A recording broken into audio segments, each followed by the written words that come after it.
history, right? Just the evolution of humans, if you will.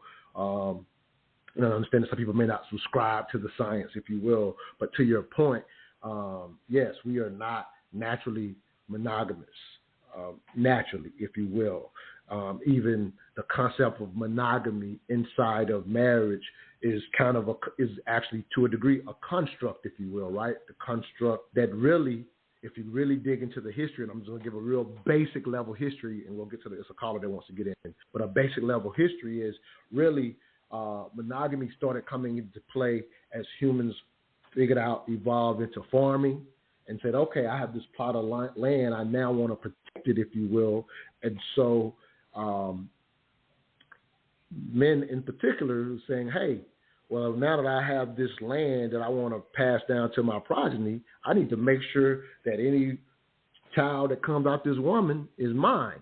And so monogamy literally applied, when you see the early laws, if you will, it literally only applied to women.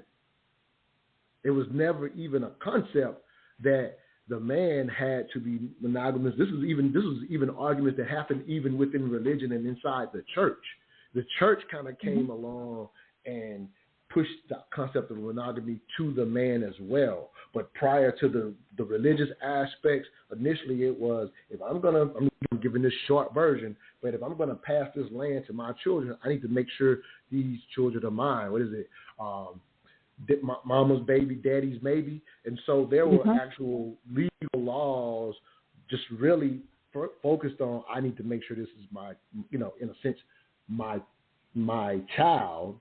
And then religion comes along, the women movements takes place and say, hey, it's not right that monogamy only applies to us as women. And it eventually moved even into the legal system to where now a man could suffer consequences if he was, in a sense, proven to be cheating inside of a marriage, and it actually could play into alimony and things of that nature. Again, that's just a short version of some history, but most people don't know that monogamy legally, typically, initially, in most societies apply only to women, and it was a lot of years later that it actually started applying to men.